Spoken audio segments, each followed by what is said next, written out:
Bienvenue à nouveau sur Canal Réel. Vous venez de voir donc dans le cadre de notre programmation Front Populaire À quoi servent les citoyens, le film de Natacha Thierry, Rêve de Kotokuji par un 1er mai sans lune. Et je suis donc avec Natacha. Bonsoir Natacha. Bonsoir bienvenue. Christian. Et Jean Bréchamp qui est réalisateur et scénariste. Bonsoir. Et qu'on est heureux de recevoir. Et on va essayer d'avoir une conversation donc autour du film qu'on vient de voir. Natacha, le film paraît être fait un petit peu en état d'urgence, enfin dans l'urgence en tout cas. Ça raconte on va dire qu'il est tourné dans les premiers jours de mai 2020, c'est ça ouais, vas-y. Entre fin avril et début mai. Ouais. Entre fin avril et début mai, d'accord. Donc on va dire en gros les derniers jours du confinement, du premier confinement de l'an dernier. Je voulais savoir donc comment toi, quel sentiment t'avait amené à faire ce film tout à coup. Enfin, je sais pas si c'est tout à coup, peut-être que ça a mûri au cours des jours enfin des mois ou des semaines qui ont précédé. Quel sentiment t'a amené à faire ce film dans un premier temps et comment tu t'y es pris? Quelle était l'idée à la base? Alors effectivement, le terme d'urgence est très juste. Nous étions tous en état d'urgence sanitaire, mais on sait aussi que c'est beaucoup plus large que ça.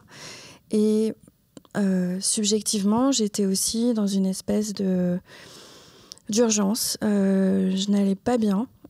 J'étais épuisée, j'étais surchargée de travail à distance.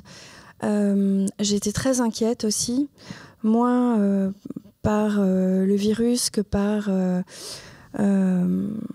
l'enfermement et tout ce que ça signifiait, l'impossibilité de contester, de manifester, de défiler.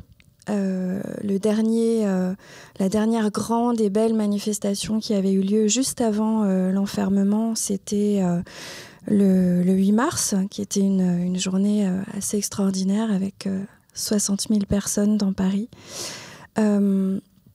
Et donc, j'avais vraiment, comme je le dis au début du film, j'avais cette frustration énorme de savoir que très probablement, le 1er mai nous serait confisqué. Le 1er mai, en tout cas, tel que j'aime le partager avec d'autres chaque année. Et voilà, pendant le mois d'avril, je réfléchissais à ça, à cette journée qui nous était confisquée, et je cherchais comment faire pour répondre à cet empêchement, comment malgré tout trouver du lien, comment malgré tout protester, résister à pas seulement d'ailleurs à l'enfermement, mais aussi à la violence sociale, économique, politique, policière. Voilà. Quelle réponse, comment... Et donc, j'ai commencé à ne me déplacer qu'avec ma caméra et mon appareil photo et à filmer au hasard, sans préméditation, ce qui me touchait, ce qui me mettait en colère, parce que j'étais évidemment aussi très en colère. Et j'avais l'impression que j'allais imploser et qu'il fallait que ça sorte d'une manière ou d'une autre. Je ne savais pas du tout que je ferais un film. Ça c'est vraiment dessiné de façon un peu hasardeuse. Parce que à partir du 1er mai parisien, donc qui était impossible, ce 1er mai de Tokyo, 2 ans avant, m'est revenu évidemment en mémoire, et la surprise qu'il avait été, la joie qu'il avait été. Et donc l'articulation des deux s'est s'est opéré au fur et à mesure du tournage, en fait, enfin du tournage et de mes marches dans Paris. Oui, parce qu'il y a une grande partie du film qui est filmé à Tokyo, mais un an auparavant. Oui. Mais je pense qu'on est 2 ans, pardon. Mais on y reviendra, je pense. La voix est très importante puisque c'est un film à première personne et que tu enregistres en fait. Je ne sais pas si c'est au jour le jour ou si c'est plus tard. Ta voix sur le film et elle est très paisible. Enfin, moi j'ai senti une sorte de paix en fait avec l'arrivée du printemps, quelque chose de voilà. Mais il y a quelque chose qui couve en dessous et qu'on sent de plus en plus au fur et à mesure, je trouve, de l'avancée du film et des jours. Donc une colère vraiment qu'on sent, je trouve vraiment de manière très forte dans ce que tu transmets. Est-ce que ça, tu en étais consciente ou est-ce que c'est voilà. Mais en tout cas, c'est vraiment la voix fait transparaître toutes ces, vraiment les émotions de manière très claire en fait, je trouve. Alors. Effectivement, j'étais très en colère, mais j'étais aussi... c'était les seuls moments de respiration que j'avais l'impression d'avoir, ces moments où je marchais et où je filmais. Donc il y avait aussi beaucoup de joie. Il est arrivé un moment d'ailleurs quand j'ai décidé ou compris que je faisais un film. Il y avait même une espèce d'état presque de transe, d'excitation. Et donc la voix, alors là, délibérément, je ne voulais pas qu'il y ait une redondance entre le ton et ce qu'on voyait à l'image. J'essayais de vraiment éviter ça, même si ça m'a échappé à un moment donné. Par exemple, alors tu disais que la voix était peut-être enregistrée après. Ça dépend des séquences. Il y a des séquences où la voix est en direct, où je parle en même temps que je filme, et puis il y a des moments où effectivement j'enregistre la voix après. Et donc, il y a cette séquence de la fausse attestation où là, j'ai du mal à contenir ma colère et où d'ailleurs, je tremble de colère. Enfin, ma main tremble de colère. Voilà, quand je réagis à ce qualificatif de chamailleur que le président a employé pour parler des 1er mai, mais aussi bien sûr des Français à travers les 1er mai. Et donc oui, j'avais envie la plupart du temps en tout cas,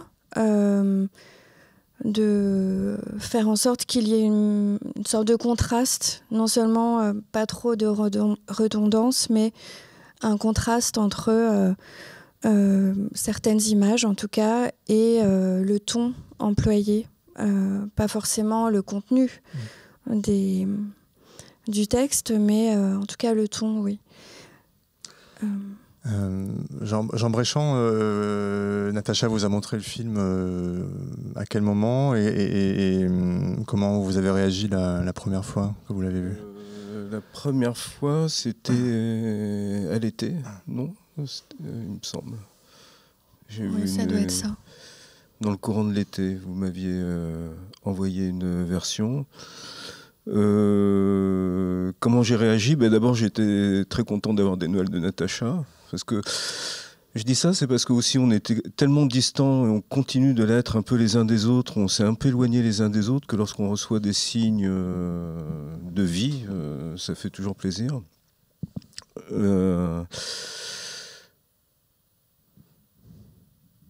Alors je ne sais pas comment répondre. Est-ce que vous pouvez préciser votre question?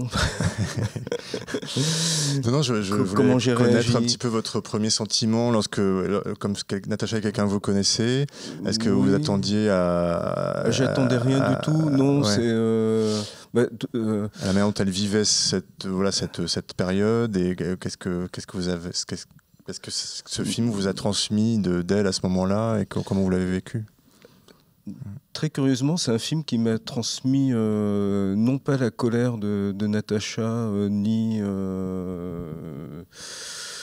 l'épuisement du travail, mais plutôt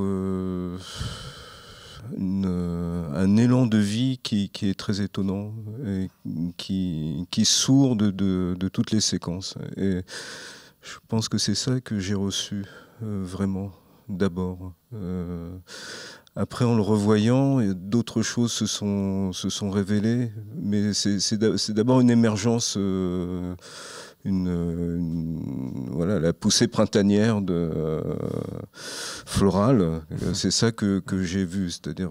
Mais je dis ça parce que. D'abord, je pense qu'il y a des cinéastes floraux, enfin, qui sont plus proches certains plus des arbres, d'autres des herbes basses. Je pense que vous êtes. On en a beaucoup cette année. Du côté des fleurs et des herbes, mais enfin moi, ce qui me plaît beaucoup. Mais j'ai d'abord senti ça, c'est le mouvement de la vie, plus les oiseaux, les insectes. Enfin, il y a une vie animale qui gagne comme ça de tous les recoins de la ville, et qui est le vrai témoignage de vie d'ailleurs du film. Et l'autre témoignage étant, enfin quand je dis témoignage, l'expression vitale de l'existence. Hein. C'est évidemment la séquence du 1er mai. Alors la séquence du 1er mai m'avait beaucoup plu, elle me plaît toujours. J'ai revu le film avant de venir, et je continue de trouver je trouve la séquence explosive, mais explosive au son et aussi dans la façon d'être, non pas d'aller saisir, mais de recevoir. Je trouve que le film a une grande qualité, c'est celui du regard de la promeneuse qui reçoit des éclats du monde. Et comme à ce moment-là, la ville était déserte, et que les quelques fois où moi-même je circulais dans la ville, je me souviens du boulevard du Montparnasse absolument désert, c'était très impressionnant. Et alors pour le coup surréaliste, on peut le dire. Enfin, on avait l'impression d'être dans Paris qui dort de René Clair. Enfin, on était vraiment dans cet univers-là, et d'avoir cette de découvrir ces quelques personnes qui apparaissent aux fenêtres le jour du 1er mai, qui venaient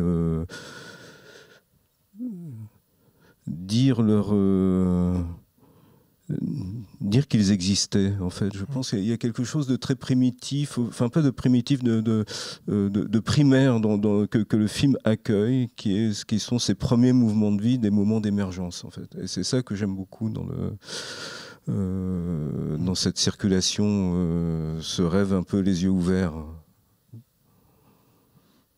Natacha, qu'est-ce que ça vous inspire, ce que dit Jean? Merci d'abord Jean de tout ça. Je ne sais pas très bien quoi dire.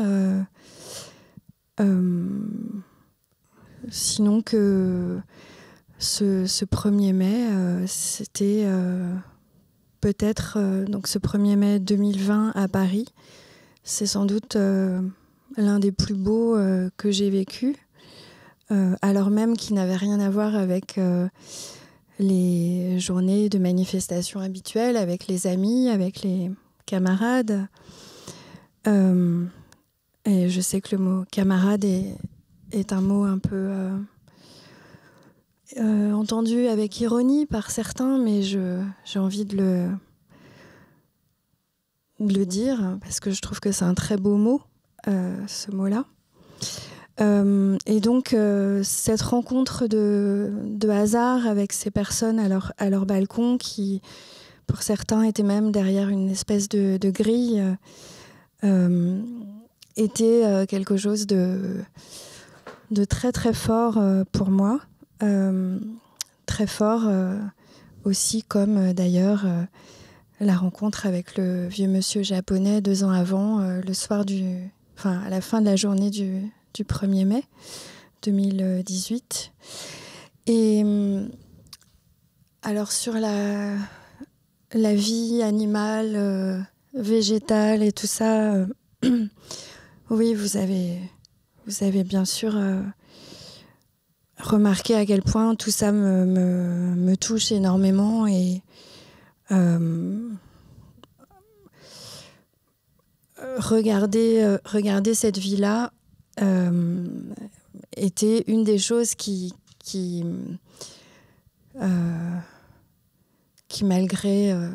malgré tout, ce qui était violent dans le réel, était inspirant et donnait envie effectivement de vivre, de donner en partage aussi. Puisque effectivement on était tous très loin les uns des autres et pas seulement géographiquement. Il y avait aussi des effets de repli un petit peu, et moi j'avais envie de sortir, j'avais envie de oui d'être dehors. Mais il y a l'envie d'être dehors. Alors moi je pense, enfin, pour vous raconter un peu tout ce que je me suis comment je me suis enroulé dans le film, parce que de toute façon quand on est spectateur, on rentre dans les images, et les images nous font rentrer à l'intérieur d'elles-mêmes. C'est-à-dire que c'est le travail du montage que de nous faire parcourir un chemin. Et ce que je trouve, ce que j'aime, la façon dont le film me prend, c'est qu'on part de quelque chose qui est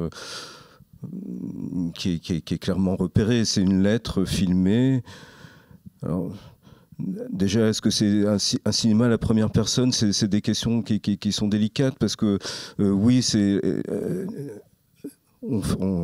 soi-même qui filmons. Oui, on prend la caméra, on filme, mais cette personne, c'est pas une intériorité, c'est la façon dont on est traversé par le monde extérieur.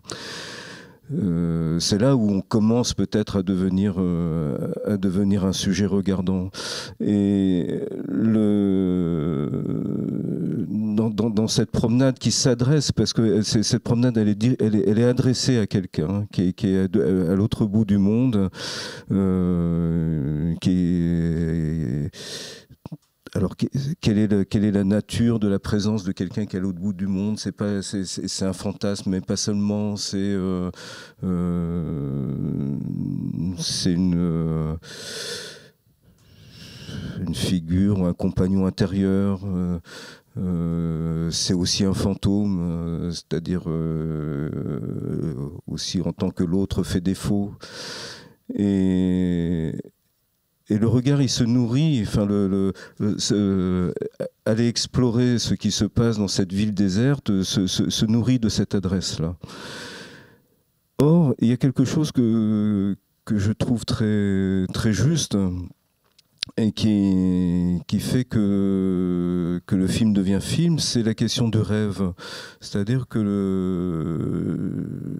vient au milieu du film, enfin peu importe, à un moment du film, à la fois le souvenir du 1er mai japonais, où là il y a des manifestations, il y a des danses, il y a des chants, il y a un peuple qui se reconnaît et qui défile. Mais il y a aussi un rêve qui perce, qui pointe plus exactement. Et ce rêve, c'est celui des chats qui donne lieu à cette très belle séquence où vous filmez ces trois petits chats qui ont la patte levée comme s'ils avaient le poing levé, et on vous entend chanter, enfin murmurer l'international. Et là, c'est ce rêve-là qui va faire venir plusieurs choses, qui va faire venir le 1er mai aujourd'hui, avec cette séquence très jubilatoire des personnes qui chantent aux fenêtres, qui va faire venir le vieil homme qui a 86 ans, qui chante l'international ivre dans les rues de Tokyo. C'est-à-dire, c'est le rêve qui fait venir des épiphanies du monde, en fait. Et ça, je trouve ça très beau. Et c'est là où, moi, le film gagne, c'est-à-dire où le film devient film. C'est-à-dire, c'est quand ce sont comment dire, c'est la puissance de désir qui se loge à l'intérieur du rêve que le réel peut commencer à prendre sens. Voilà.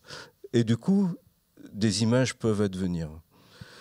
Et alors, l'autre chose que j'ai trouvé très belle, c'est la façon dont, au fond, le film donne le sentiment que vous allez à la recherche d'un chant. C'est-à-dire, vous allez à la recherche de l'international, vous allez à la recherche du chant du cinéma, vous allez réécouter, réentendre le Kirk Douglas dans le film de King Vidor, les voix de Zéro de conduite, de Vigo.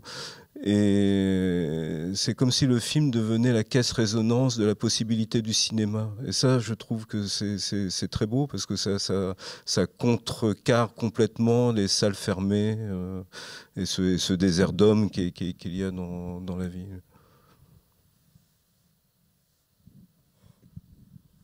Il faut réagir immédiatement. Là, maintenant ben, je ne sais. Je suis très émue de vous entendre comme ça. Je ne sais pas trop quoi dire et en tout cas. Il y a beaucoup d'Annie Lebrun, par exemple, dans le film. Alors, j'en parle pas du tout d'Annie Lebrun. C'est pas que j'en parle, c'est que. On montre un extrait du. Oui, il y a l'Exergue d'abord, oui, qui est un petit peu ironique, temps, oui.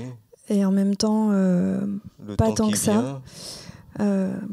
Pourtant, malgré l'urgence, je ne céderai pas à la hâte. J'ai tout le temps de voir arriver ce qui vient. Donc ça, c'est l'Exergue, une phrase qui paraît comme ça et qui est tellement surprenante en fait quand on connaît Annie Lebrun et puis aussi qui est tellement à l'encontre peut-être de cette idée d'urgence puisque précisément mais j'aimais bien ce hiatus en quelque sorte entre cette entrée en matière. D'accord, il y a urgence et il faut agir et il faut résister maintenant et pas se laisser faire et ne pas se résigner et exprimer la révolte, etc. Et en même temps, s'inscrire aussi dans une temporalité qui peut être longue, comme l'indique très bien le titre d'un livre de Daniel Ben Saïd qui s'appelle « Une lente impatience ». Et donc, Annie Lebrun, elle est présente effectivement lorsque je montre une page de ce livre qui compte beaucoup pour moi, qui s'appelle Appel d'air, et qui est un livre de révolte aussi, et d'appel à l'insurrection lyrique, comme elle dit, et à ce qu'elle appelle la poésie, mais qui est à entendre comme une façon de vivre, en fait, une façon de résister par le sensible. Et moi, je serais bien incapable, et surtout là, émue comme je le suis, de restituer sa pensée. Mais en tout cas, c'est une autrice qui m'inspire beaucoup, qui m'aide, qui me console, qui me permet aussi d'assumer l'envie de ne pas me résigner, etc. Et elle a une écriture très belle, très incisive, très forte. Et elle cite souvent, parmi les auteurs qu'elle cite, elle en cite beaucoup, des auteurs issus du mouvement surréaliste, mais aussi souvent Victor Hugo. Et je ne sais plus si c'est dans Appel d'air ou dans un autre livre, peut-être Ailleurs et autrement, ou peut-être Du trop de réalité. elle cite Hugo qui explique que le rêve n'est pas seulement en soi, mais il y a cette idée d'exprimer le rêve et donc de le rendre performatif dans le réel. Et c'est quelque chose qui a été pour moi assez incroyable. C'est par exemple la façon dont ce vieux monsieur japonais, alors que précisément j'étais avec Yuichiro, cet ami japonais, en train d'avoir un petit peu l'international dans la tête et cette espèce de nostalgie de ne pas l'avoir entendu pendant la manifestation. Eh bien, il a presque matérialisé, cristallisé par son irruption ce rêve-là. Et nous l'avons entendu avant de le voir. Il était dans notre dos, en fait. Nous, on remontait la rue. Et c'est très rare quand on peut comme ça filmer une rencontre. Et donc, c'est son chant qui nous a... voilà. Enfin, pour moi, ça a été une espèce de cristallisation très concrète, un cadeau du hasard, comme si... mais on sait qu'il n'y a pas de hasard, hein, bien sûr, donc c'est comme si on avait rendez-vous, mais on ne le savait pas quelques minutes avant. Et puis, les chats qui chantent l'international, ça a à voir avec... Enfin, je ne sais pas si vous me posez cette question d'ailleurs, mais comme je ne me vois pas analyser mon propre film, j'essaye de revenir à des choses très concrètes et pratiques, disons. Ce vieux monsieur, la séquence dans laquelle il chante l'international, comme il est un petit peu ivre, il ne la chante pas de façon très orthodoxe. Il y a des moments d'interruption, il y a des moments où il murmure un peu dans sa barbe qu'il n'a pas, puis des moments où il braille un peu plus comme ça. Et donc, j'avais la crainte qu'on ne reconnaisse pas forcément l'international, la mélodie, qu'on n'identifie pas l'international. Et donc, j'ai cherché une solution. Comment faire pour que, sans rien toucher à cette séquence, comment faire pour que on reconnaisse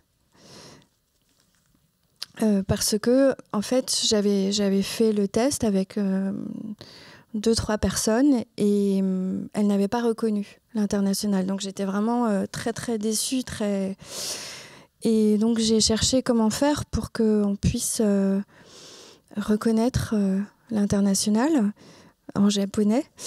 Et donc, j'ai pensé que la seule solution, c'était que, d'une manière ou d'une autre, je fasse entendre cette mélodie, qui est une mélodie que beaucoup de gens connaissent, sans forcément connaître les paroles, mais en tout cas, on reconnaît ce chant un peu partout dans le monde. Et donc, m'est venue l'idée de chantonner la mélodie sur les chats, le point, la patte, le point levé.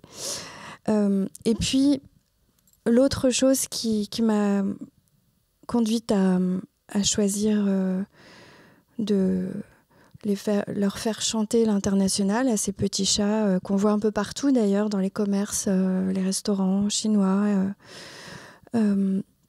c'était l'envie de renverser certaines évidences, soi-disant évidences, sur les Français sont comme ça, les Japonais sont comme ça. Donc les Français sont bien évidemment indisciplinés, et d'ailleurs le président est son gouvernement nous culpabilisait sans cesse, parce que le discours a changé, le discours a beaucoup changé.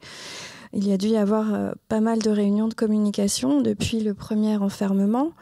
Mais donc, c'était de notre faute, à nous les Français qui sommes très indisciplinés, comme chacun sait, si le virus circulait autant, s'il y avait autant de morts, etc. Lesquels morts étaient invisibilisés, y compris pour leurs proches, qui était une des raisons aussi d'être mal à ce moment-là. Et les Japonais, au contraire, bien évidemment, avec des préjugés, des présupposés d'ailleurs extrêmement racistes, sont très disciplinés, etc. Et donc, j'avais envie aussi de retourner ça et de montrer que c'est un peu plus compliqué. Il y a peut-être certaines choses qui... voilà, mais il y a toujours plus de complexité qu'on ne veut bien le dire. Et donc, ce qui m'amusait beaucoup, c'était, étant donné que ces chats qui sont dans les commerces, en réalité, ce sont des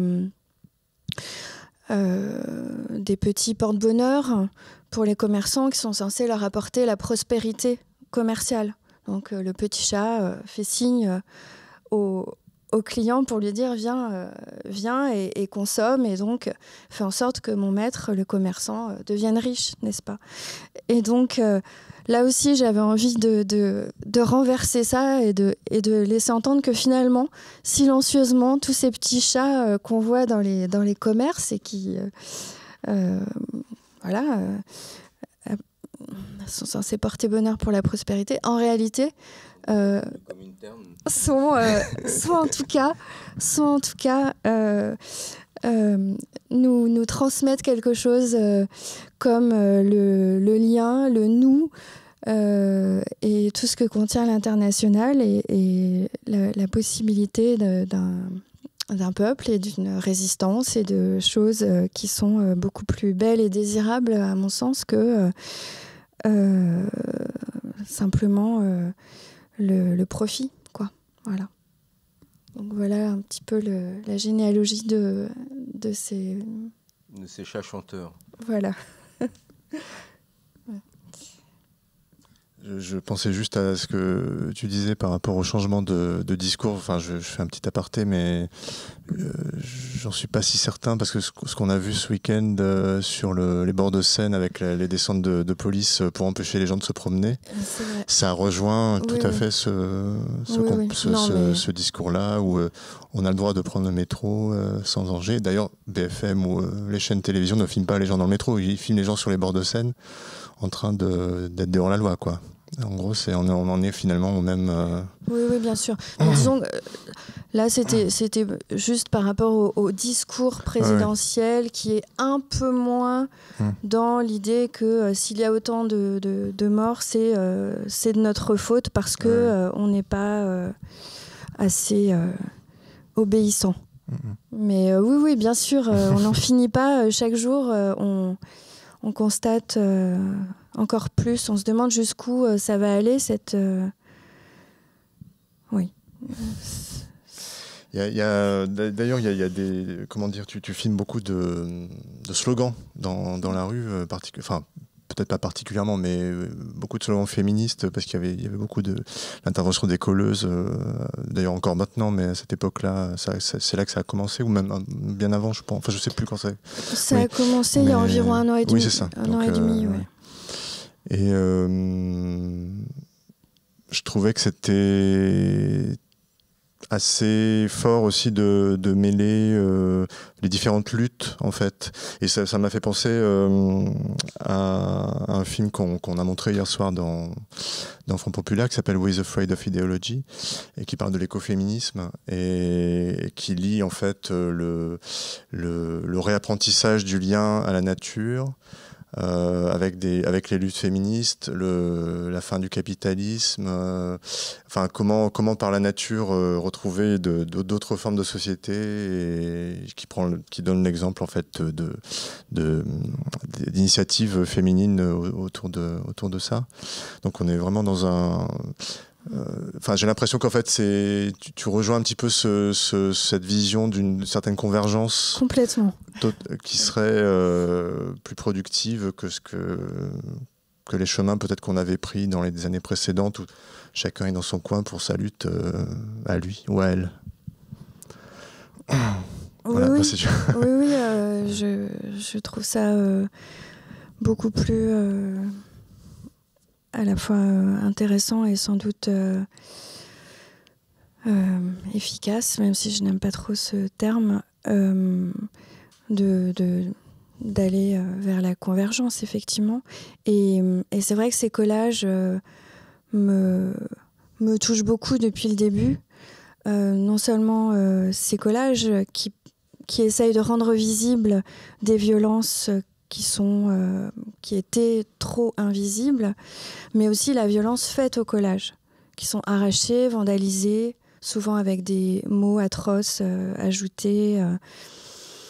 Et oui, et d'ailleurs on voit, parce que je collecte ces collages, et on voit comment ils résonnent très fort avec ce qui se passe dans la société, les lois, les ministres qui passent, etc. Et d'ailleurs, ça me fait penser que aujourd'hui, c'est, si je ne me trompe pas, jour pour jour, le 3e anniversaire de la mort de Marielle Franco. Il y a un des collages que j'ai filmé qui parle d'elle, qui a été arraché, qui disait Marielle Franco, assassinée par la violence d'État. Elle était une femme politique, militante du Parti Socialisme et Liberté, noire et lesbienne. Et donc elle a été assassinée, selon toute probabilité, avec la complicité de milices associées au pouvoir autoritaire au Brésil. Et donc j'étais très touchée aussi de voir qu'en France, à Paris, pendant l'enfermement, des colleuses avaient pensé à Marielle Franco, brésilienne. Et là, un petit peu comme pour l'international que je souhaitais qu'on reconnaisse, il manquait le haut de son nom. Et donc, je l'ai réparé, entre guillemets, maladroitement, avec un marqueur que j'avais sur moi avant de le filmer, puisque voilà, s'il n'y avait pas le haut, on risquait de ne pas bien reconnaître et identifier son prénom. Mais je ne me souviens plus bien de... Il n'y avait pas de questions spécifiques. Ouais. Mais effectivement, oui, tous ces signes, tous ces messages, tous ces slogans sur les murs étaient quelque chose de très... je ne sais pas si vous avez eu la même sensation, mais ça faisait du bien de voir ça sur les murs, alors même qu'on ne pouvait pas trop... on ne pouvait pas trop se voir, échanger, s'exprimer. Et tout ça a largement disparu, a été largement... le 2e confinement a été un moment de nettoyage assez violent des murs de Paris, et je crois un peu moins de banlieue, mais quand même. Et ça fait partie de l'urgence aussi, c'est que par exemple, le collage sur la Sorbonne, le collage féministe sur tout le mur, l'un des murs mitoyens de la Sorbonne, j'ai voulu y retourner, j'y suis retournée 2 jours après l'avoir filmé une première fois, parce que je voulais le refilmer mieux. Je voulais faire ça de façon plus propre. Je n'étais pas très contente de mon premier plan. Et il avait été entièrement effacé. Déjà. Et donc il y avait ça assez souvent aussi, des choses qui disparaissaient. Jean, est-ce que je vous redonne la parole si vous avez d'autres... Oui, je me disais les cris collés au mur, c'est vraiment la formule qui m'est venue en revoyant le film. Ce sont des cris collés au mur. Et de toute façon, il y a quelque chose... pourquoi on a besoin des images? C'est parce qu'elles ont... et pourquoi ces slogans, d'ailleurs, sont comme des images? C'est-à-dire qu'ils expriment, ils crient une colère, mais aussi ce sont des... non pas des graphes, mais ce sont des graphismes. Ce ne sont pas des graphes, parce que les graphes, ils ne racontent pas grand-chose. C'est souvent un jeu de couleurs... alors que là, on est entre l'expressif et le muet. Et ça, moi, ça m'intéresse beaucoup. C'est-à-dire parce que je pense que l'image cinématographique, elle advient au moment où elle arrive à nous mettre en relation avec une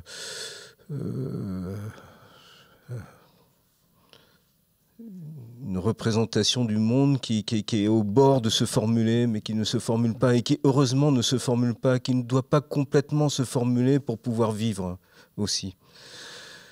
Et alors il n'y a pas...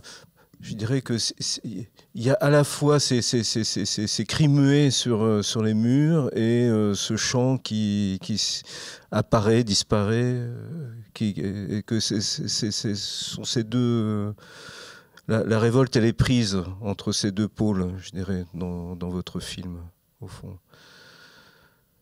Alors c'est d'autant plus étonnant que, encore une fois, tout ça, vous allez à la rencontre de ces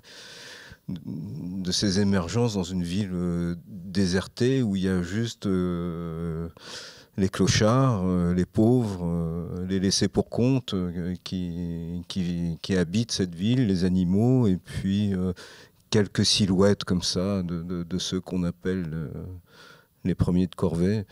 À juste titre, enfin, je trouve que l'invention populaire qui a déformé ce slogan, j'aime beaucoup. Enfin, cette espèce de génie de la langue comme ça qui.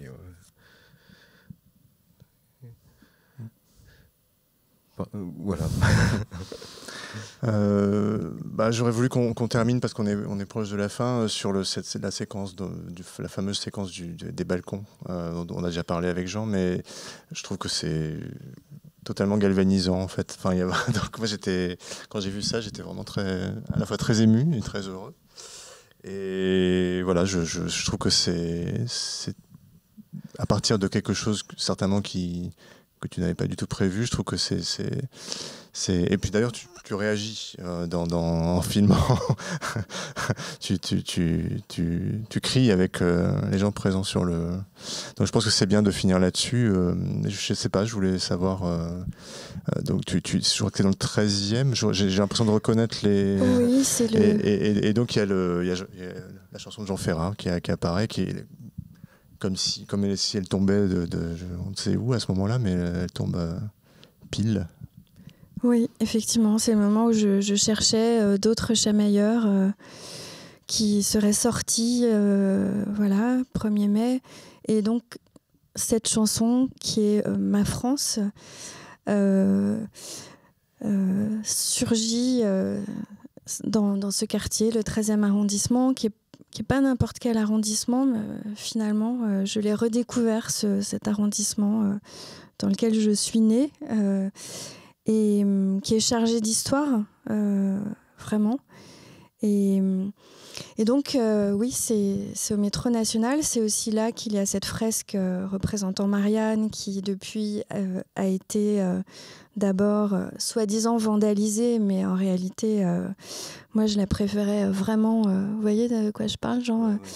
Donc, je la préférais avec ses larmes de sang. Et puis, elle a été ensuite restaurée.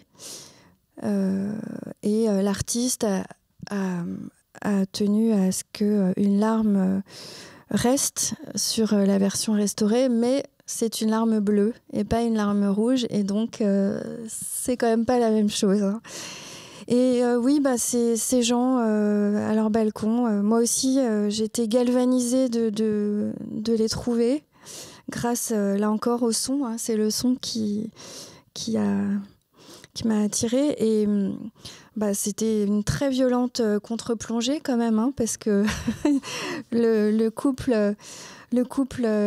avec sa petite banderole Vive le 1er mai, banderole sobre, dont on devine que si elle est si sobre, c'est parce qu'on entendait aussi dire que des gens qui avaient mis des banderoles un peu trop explicitement engagées subissaient des interventions de la police. Donc là, ce couple se contente de vivre le 1er mai, mais les chansons laissent comprendre que ça va plus loin. Donc d'abord Ma France de Jean Ferrat, et ensuite El Pueblo Unido en espagnol, avec une habitante qui connaît absolument par cœur les chansons. Et j'étais très émue aussi. En vérité, je pleurais en même temps que je filmais, donc je n'y voyais rien. J'ai filmé n'importe comment. Et j'étais un peu désolée après, parce que évidemment on peut pas la refaire, hein, dans ces cas-là. On peut pas. On est bien dans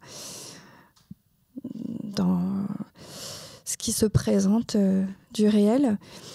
Et finalement, grâce à Yann Deday, c'est grâce à lui que j'ai remis ce qu'il a appelé le bordel de filmage, parce qu'initialement j'avais des complexes à la fois de débutante et d'autodidacte. C'était la première fois que je montais un film d'une durée un petit peu comme ça conséquente, et donc je m'étais dit c'est pas possible de montrer des moments où la caméra fait un panoramique filé moche, depuis tout en haut jusqu'en bas, etc. Et donc j'avais tout monté vraiment en faisant en sorte de rendre ça beaucoup plus propre. Et il m'a dit, mais c'était comment au départ le rush, et en discutant avec lui, évidemment, j'ai compris qu'il avait raison, et je le remercie beaucoup d'avoir bien voulu me donner ses critiques, son regard sur la version 0 du film, et la version 1 aussi. Et voilà, évidemment, grâce à lui, j'ai à nouveau réinjecté ce côté brouillon, mais qui... C'est pas brouillon, c'est autre chose que brouillon, c'est le geste. C'est pas tout à fait la même chose. Ouais.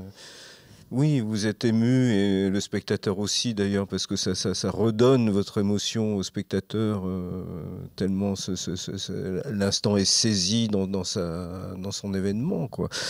Mais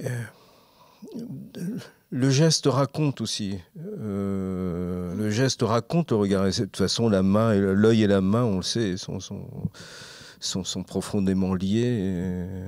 Et je dirais même l'œil, la main et la profération sont profondément liés. Et ce filet qui va du haut en bas, comme ça, gauche-droite,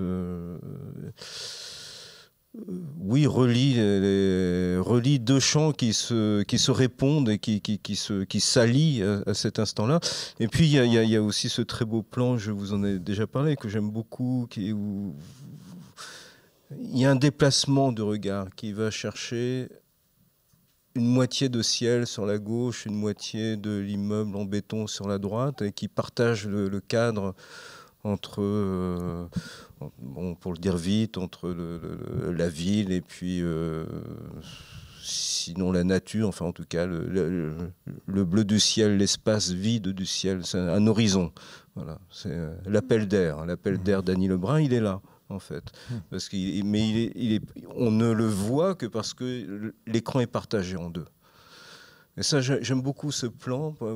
Enfin, je vous l'ai déjà dit, pour moi, c'est un plan de fin de séquence. Il fait résonner complètement tout le chant qu'on a eu jusqu'à présent. Et je pense que très obscurément, il y a une mémoire cinéphilique derrière, qui plus est. Puis le mouvement c'est ce qui crée l'émotion aussi, c'est ce qui participe de l'émotion sur le moment, quoi. Merci à vous deux. Merci Natacha pour ce film. Merci à vous, merci à toute l'équipe aussi du festival et à Marin Gérard aussi. Merci. Avec plaisir. Et merci à Jean d'être venu. Merci beaucoup. On se retrouvera demain soir pour la suite de Front Populaire. Bonne soirée.